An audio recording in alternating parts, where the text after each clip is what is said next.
Welcome, everyone, to History Gone Wilder, part of Have History Will Travel. I'm your host, Wilder historian Dr. Lucas Wilder, and last time Logan fought the Battle of Belmont in Missouri. Now he moves south with Ulysses S. Grant. If you like what I do, please consider subscribing to the channel if you haven't done so already, join the Patreon page, and purchase something from one of my online stores. Every little bit helps. Thank you.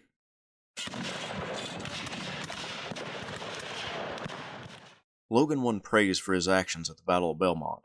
John McClernand wrote highly of him in his report, and his men became more attached to their commander, starting to call him affectionately Blackjack. The months following Belmont were monotonous for the men. They attempted to entertain themselves in many ways within the confines of the camp, but temptation lurked just outside of the camp. When a private approached Logan for leave to meet his sister when she arrived in Cairo, Logan granted it but was suspicious of the young man.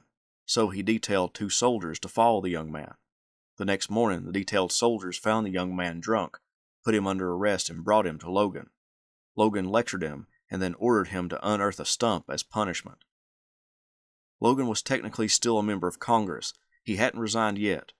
When Logan requested to go to Washington and New York to speed along supplies destined for the regiment, it was granted, and when he got to the capital, he began to rekindle friendships, but didn't take part in any House debates. He wrote, "I cannot get pay for member of Congress and colonel at the same time, and therefore I am not willing to do the duties of both without remuneration. I shall not resign my commission in the army after getting the boys into it, and to be candid with you, I had rather fight anyhow now. I feel desperate. Only for you and Dolly do I want to live. I have no other friends outside of my regiment, and with them I shall cast my fortune. Either death or glory shall be mine." He would officially resign from Congress in April 1862. In early 1862, Confederate forces dominated Kentucky to protect the state of Tennessee from invasion. On January 19th, Union General George Thomas won a victory on the eastern end of that long Confederate defensive line at the Battle of Mill Springs. Grant tested the western end of that line at the Battle of Belmont, but was unable to budge Confederate General Leonidas Polk. Now, Grant was about to implement a plan to devastate the western flank of the Confederates. On February 2nd, Cairo bustled with 15,000 troops boarding transports for their journey south, Logan among them. The gunboats and transports steamed up the Tennessee River to their first objective, Fort Henry. It sat just 12 miles from its sister fort, Fort Donelson, on the Cumberland River. Heavy rains flooded Fort Henry, making its position untenable. Grant debarked his infantry downriver from the fort. Scouts brought back news that the fort had capitulated, and a loud cheer went up by Logan and his men. However, most of the Confederates had abandoned Fort Henry and made their way to Fort Donelson. Just a handful of men remained to surrender. Grant optimistically declared he would capture Fort Donelson 2 days later on February 8th. However, that plan got derailed. He would divide his force for their march on Donelson, with part of it going by boat down the Tennessee River and up the Cumberland River, while the majority trekked overland and a small group remained at Fort Henry. Grant, outnumbered, attempted to lay siege to Fort Donelson. Attacks yielded no result, so he resolved to try and pound the Confederates into submission using his gunboats. On February 15th, the Confederates sallied forth from their works and attacked the Union right flank. Logan and the 31st Illinois fought desperately as the flank began to collapse. While shouting encouragement to his troops, a bullet slammed into his left shoulder, and he slumped in the saddle. His men urged him to go to the hospital in the rear, but he refused, settling for getting his wound bandaged, and then he returned to commanding his troops. The 31st held on and fought defiantly against the assaulting Confederates, but they were running low on ammunition, and it was about this time that Logan suffered his second wound, a bullet to the thigh. With himself being wounded and his men almost out of ammunition, Logan withdrew his troops. Logan finally gave in to receiving help at the division hospital. He laid down exhausted from the fight, hunger, and blood loss. He seemed so weak that some physicians were concerned about his recovery. Grant arrived on the scene in enough time to help push back the rebels and keep many of them from escaping, which was their overall plan. On the 16th, the Confederate garrison surrendered. Mary Logan wrote to her husband upon hearing the good news of the victory that, "Be good, my darling. I mean be religious, and don't for your soul's sake be so profane. In the army a man must be careful, or he will forget his dependence on a higher power." The shoulder wound was the most serious. The thigh wound was a flesh wound, but he had a third injury caused by a bullet hitting his holstered pistol, driving it into his ribs, nearly breaking a few.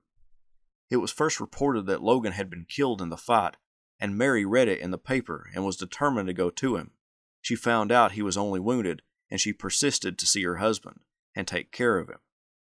When she got to Cairo, she was forbidden to get on a military transport as a civilian, but she ran into John McClernand's quartermaster, and he allowed her on one ship as a member of his family. The ruse was for naught, because the boat's captain had been a client of Logan's, and Logan had cleared him of manslaughter years earlier. Mary was welcomed aboard. She got to Donelson and found her husband, watching over him for 2 weeks until he could be moved. Logan was transported back home to fully recover, under the watchful eye of Mary. In late March, Logan received a promotion to brigadier general. Before he could fully heal, the call of battle brought the newly minted general south. He still couldn't put his arm into his coat because of the wound, but he was determined to be back with his men. He arrived at Fort Donelson on April 7th. He and his regiment traveled by steamer to Vicksburg Landing, the site of the Battle of Shiloh, but missed the battle. Nevertheless, Logan got to see the carnage left in its wake. Now back in the Army, he now needed a command befitting a brigadier general. Grant gave him command of a brigade consisting of the 8th, 18th, 30th, and his own 31st Illinois, along with the 12th Michigan. Grant was reduced to second in command when Henry Halleck came from St. Louis to take field command. This unsettled Logan, who had grown close to Grant. The large force now at Vicksburg Landing lumbered southward to Corinth, Mississippi, the Confederate fortified town. At first, the division Logan's brigade was placed in had no division commander. Logan assumed that role for one day until Henry Judah took that place.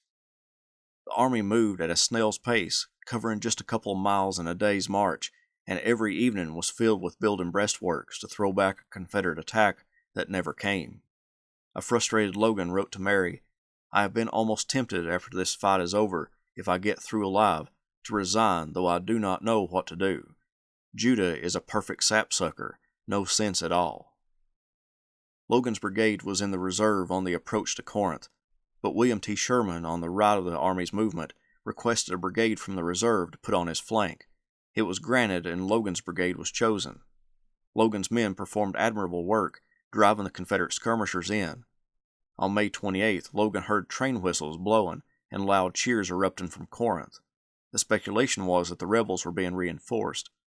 Some railroad men from Logan's group bent down and listened to the Mobile and Ohio Railroad, claiming they could discern loaded from unloaded trains just by the sound. They claimed that the unloaded trains were coming in, and loaded trains were leaving.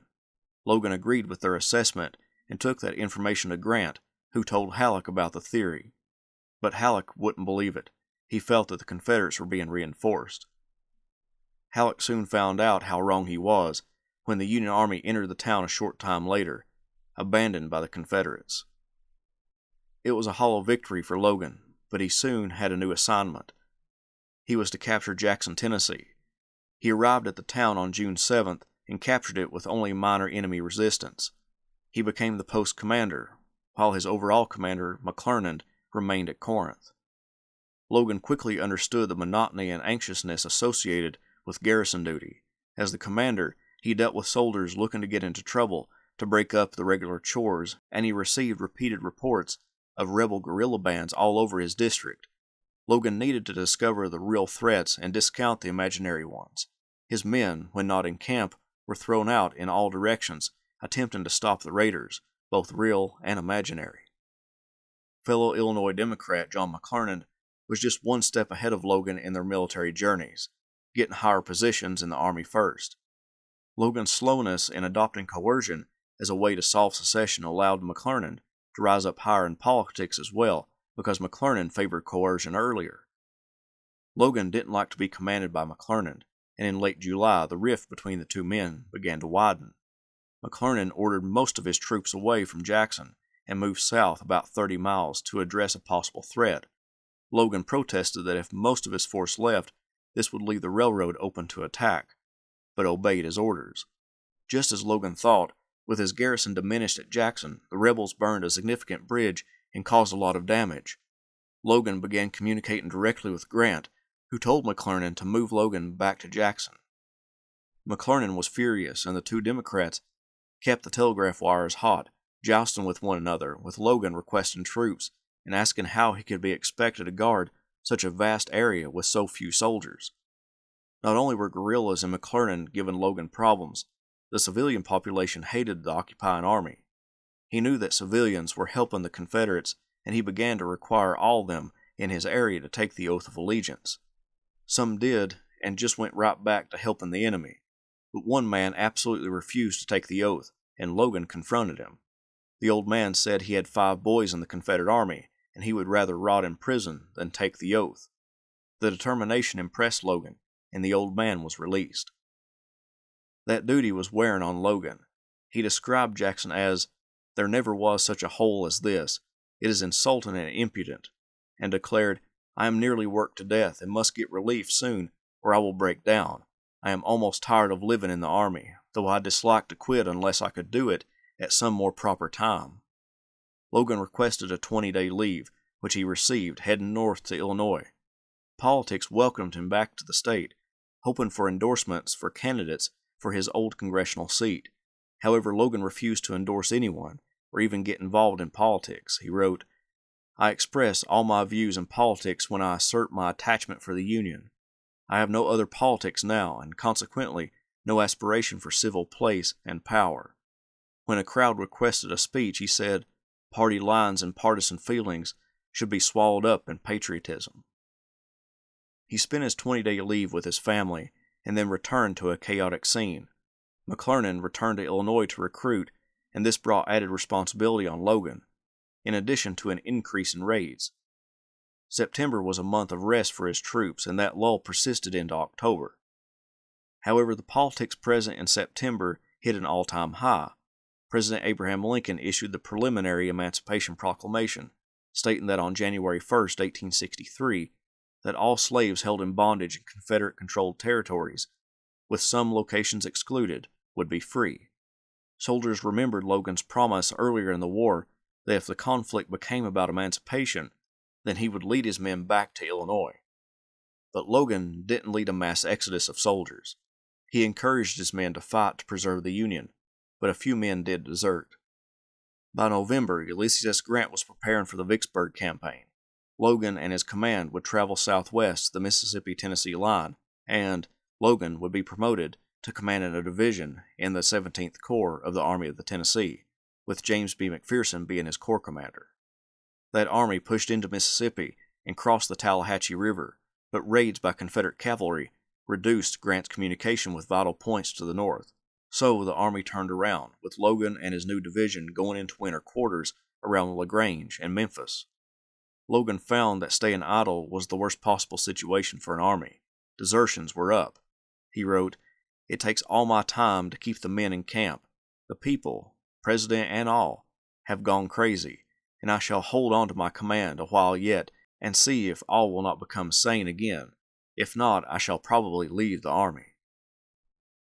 Logan's Donelson wound bothered him, and he lay in bed too weak to command his troops.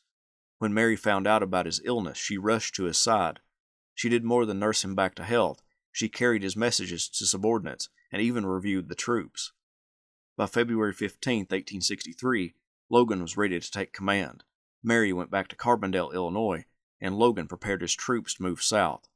They boarded transports and steamed down the Mississippi River, debarking north of Vicksburg on the west side of the river.